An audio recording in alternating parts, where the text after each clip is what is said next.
The Empty Hearse. The Empty Hearse is the first episode of the third series of the BBC television series Sherlock. It was written by Mark Gatiss and stars Benedict Cumberbatch as Sherlock Holmes, Martin Freeman as Dr. John Watson, and Mark Gatiss as Mycroft Holmes. Inspired by The Adventure of the Empty House by Sir Arthur Conan Doyle, the episode follows Sherlock Holmes' return to London and reunion with John Watson, along with an underground terrorist network. The episode was first broadcast on BBC One and BBC One HD on January 1, 2014. Plot. 2 years after his supposed death, Sherlock Holmes, Benedict Cumberbatch, has been completely exonerated of the slanderous accusations against him originated by James Moriarty and secretly returns to London to help his brother Mycroft uncover an apparent imminent and huge terrorist attack. An interleaved scene shows a version of how Sherlock might have faked his death, by jumping from the roof with a bungee cable, bouncing back and entering the building through a window, leaving Moriarty's body with a Sherlock mask to mislead John and other onlookers, John himself being hypnotized by Derren Brown to give the time for this to be set up. This version of events is later shown to be a conspiracy theory invented by Philip Anderson, who feels responsible for Sherlock's death. John now has a girlfriend, Mary Morstan, Amanda Abington, to whom he intends to propose in a restaurant. At this point, Sherlock, disguised as a French waiter, approaches the couple, but is not immediately recognized by John. When Sherlock reveals his identity, John attacks him 3 times. When John refuses to accept his explanations, Sherlock enlists Molly to assist him in his next case, that of an underground skeleton behind a desk containing a manuscript, How I Did It by Jack the Ripper, revealed to be a fake planted by Anderson to lure Sherlock out of hiding.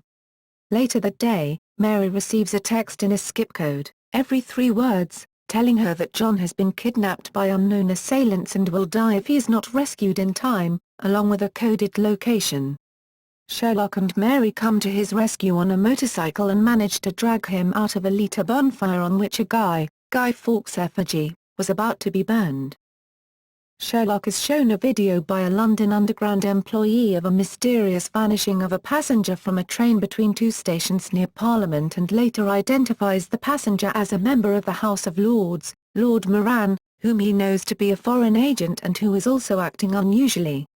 He notices that it is not only Moran who vanished but an entire carriage of the train and deduces that the attack will be on the Houses of Parliament, which will be holding a late-night hearing on a new anti-terrorism bill on Guy Fawkes Night, November 5. Sherlock and John enter the abandoned station near Parliament, finding the secretly diverted carriage. It is rigged with explosives to make an enormous bomb. Sherlock manages to defuse the bomb by turning the off switch, but not before making Watson believe the bomb can't be defused, causing him to panic and reveal to Sherlock how much he has missed him, to his later embarrassment. Another cutscene intercut with the above, shows Sherlock visiting Anderson and revealing to him how he faked his death as part of a plan to persuade Moriarty of his lost credibility and death, allowing him to successfully dissolve Moriarty's network. Sherlock tells Anderson that he and Mycroft had anticipated 13 possible scenarios that could happen on the roof, and that while John's view was obstructed, members of his homeless network rolled out an inflatable mattress and take their roles as shocked bystanders and paramedics. With the aid of a squash ball under his arm to temporarily stop his pulse, Sherlock convincingly faked his own death. Anderson casts doubt on the veracity of this version of events, arguing it would be nigh impossible to ensure John remained exactly where Sherlock wanted. Anderson points out that he is the last person Sherlock would tell, but when he turns around the room is empty. Anderson then begins tearing his theories from the wall, laughing hysterically, and the intercut scene ends. Moran is ambushed by the police and arrested as he leaves his hotel suite. John asks Sherlock who abducted him and why, questions to which Sherlock has no answers yet. In the final scene, a bespectacled face with blue eyes is seen observing footage of Sherlock and Mary rescuing John from the fire. Sources: The Adventure of the Empty House. The most obvious source of this episode, to which its title alludes, is The Adventure of the Empty House, in which Sherlock Holmes returns from his great hiatus, having allowed everyone to believe him dead in order to root out the rest of Moriarty's criminal organization. In both the story and the episode, Mycroft helps Sherlock fake his demise. The villainous Moran in this episode is named after Colonel Sebastian Moran, the villain of the original story. In The Adventure of the Empty House, Watson first encounters Holmes disguised as a heavily accented and bearded book salesman with a shop on the corner of Church Street, who offers Watson some books. In the episode, John encounters a man as his patient who owns a DVD shop at the same location. The man offers to sell him pornographic DVDs with titles almost identical to the books Watson was offered by the disguised Holmes in the short story, Tree Worshippers, British Birds, and Holy War. John falsely assumes it is Sherlock in disguise, with embarrassing results. It is also a reference to a scene from The Spider-Woman starring Basil Rathbone and Nigel Bruce. Moffat and Gatiss have cited the film series as another source of inspiration when writing Sherlock. The remainder of the episode's storyline is largely original. Sherlock also mentions a sort of Japanese wrestling in passing in the episode, a reference to the fictional martial art of Butsu mentioned by Arthur Conan Doyle in the original story. Other Arthur Conan Doyle short stories. Apart from The Adventure of the Empty House, the episode contains allusions to many other Doyle short stories. Sherlock calls Lord Moran by the codename Giant Rat of Sumatra Road, because of his status as mole for North Korea, a reference to the Giant Rat of Sumatra mentioned in passing in The Adventure of the Sussex Vampire, and because Moran's planned terrorist attack involves an abandoned section of the London Underground system called Sumatra Road.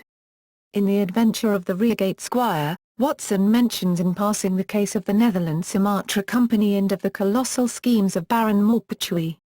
The episode references this into the repeated mention of Sumatra by similarly featuring a member of the House of Lords, Lord Moran, as the scheming villain.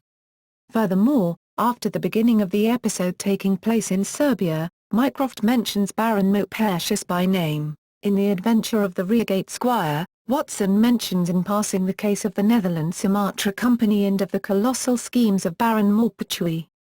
The episode references this into the repeated mention of Sumatra by similarly featuring a member of the House of Lords, Lord Moran, as the scheming villain. Furthermore, after the beginning of the episode taking place in Serbia, Mycroft mentions Baron Maupertuis by name. At one point, John asks the bearded man selling DVDs if his usual GP is named Dr. Werner, who, in The Adventure of the Norwood Builder, is a cousin of Sherlock Holmes who buys Watson's practice so he can move back into his old rooms on Baker Street upon Holmes's return.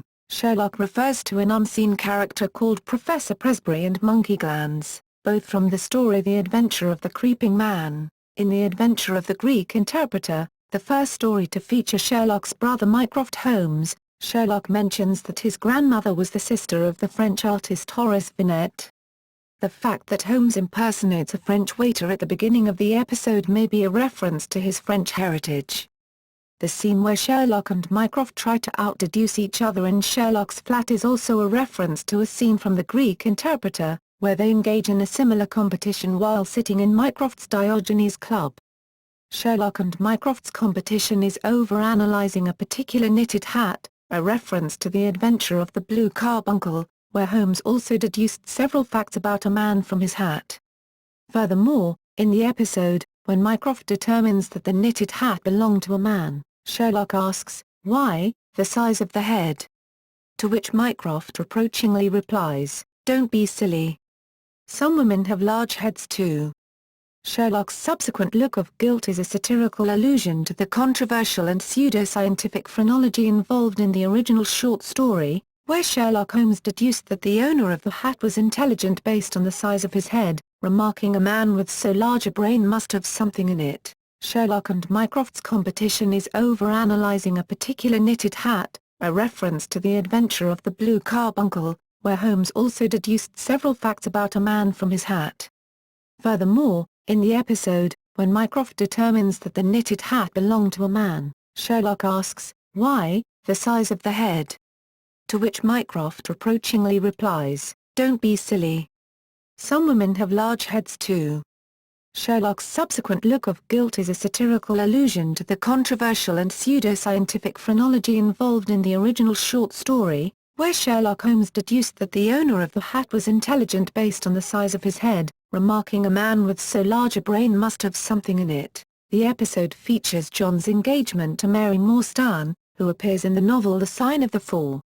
Mary is seen reading John's blog, and the passage she reads aloud is an almost verbatim excerpt from Chapter 6 of The Sign of the Four. "Oh, swift, silent, and furtive were his movements, like those of a trained bloodhound picking out a scent." At one point, Mary receives a text message on her mobile phone that starts with the phrase "John" or "James Watson," a reference to the man with the twisted lip, in which Mary calls her husband James rather than John, prompting the fan theory that his middle initial stands for Hamish, a variant of James, a theory incorporated into the earlier episode A Scandal in Belgravia.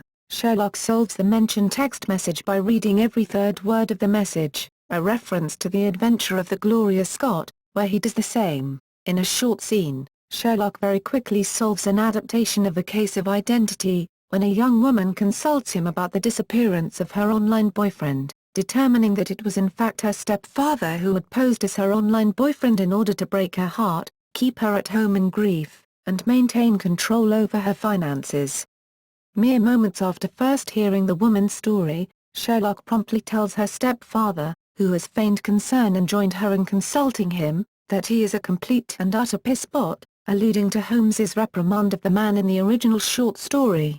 The episode also references the Arthur Conan Doyle story The Lost Special, in which a train goes missing into an unused section of the railway, and which features an unnamed character who might be Sherlock Holmes, referred to simply as an amateur reasoner of some celebrity. Production. Casting.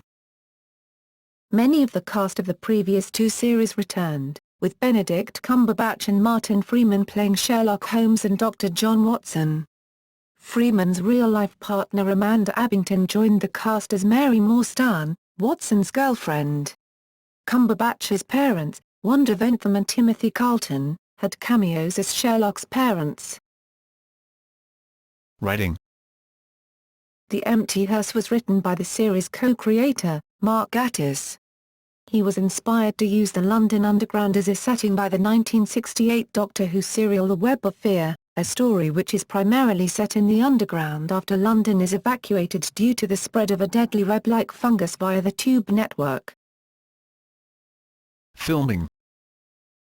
Principal photography on the episode began in March 2013. Tabloid newspaper Daily Mail reported that Benedict Cumberbatch and Amanda Abbington filmed the bonfire scene in Portland Square in Bristol. The resolution to how Holmes had faked his death at the end of the Reichenbach Fall was filmed in April 2013 at St Bart's Hospital in London. The filming was attended by several hundred fans, whom producer Sue Vetchu begged not to leak too much information. Telegraph journalist Cheryl Garat reported that the filming was deliberately confusing to the watching fans, and the explanation of how Sherlock faked his death was blanked in the script. The London Underground train used in the episode was built from scratch by the production to look like a District Line carriage, as they were unable to acquire a real train. The never-completed tube station called Sumatra Road is based on North End Tube Station. Filming was carried out at Westminster and Charing Cross stations.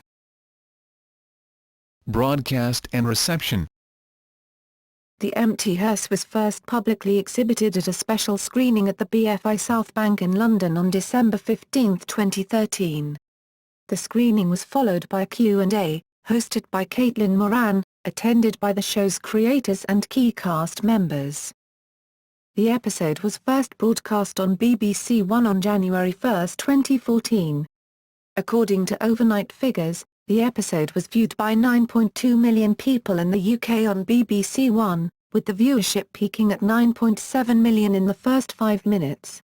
It premiered in the US on PBS as part of Masterpiece Mystery.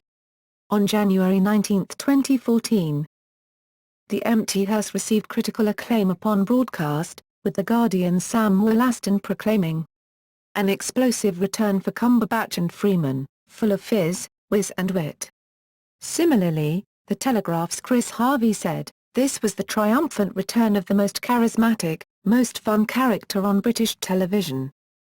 The Mirror gave the episode a perfect 5-star review, with the author Josh Wilding's headline being, "Stunning explanation in the Empty Hearse for how Sherlock faked his death won't satisfy everybody, but it works." Whilst the author Anne-Marie Senior noted how viewers were left confused by the discontinuity showing different trains on the wrong tube lines, Sherlock sparks Twitter fury as eagle-eyed viewers notice the lines on London Underground are wrong. Metro also awarded the episode 4 out of 5 stars, with reviewer Tim Leo stating, "The Empty Hearse is a fast-paced yarn filled with breathtaking audacity and laugh-out-loud moments." The episode also received very positive reviews from American critics, with The Hollywood Reporter's Tim Goodman saying the acclaimed detective, played by Benedict Cumberbatch, returns for Season 3 as superb, and unscathed, as when he left. Oliver Gr. of The Punk Effect stated that the episode was well-worthy, and praised it as a well-acted, well-produced, well-written, and extremely engrossing drama. Some commentators noted how the episode had a lighter tone compared to the previous episodes. David Mather, who runs fan site Sherlockology, told BBC Radio 5 Live's Victoria Derbyshire that he had been inundated with mixed responses from fans. As of January 13, 2014, The Empty Hearse has acquired a 94% audience approval on Rotten Tomatoes and a 9.3 rating on IMDb with more than 10,000 votes.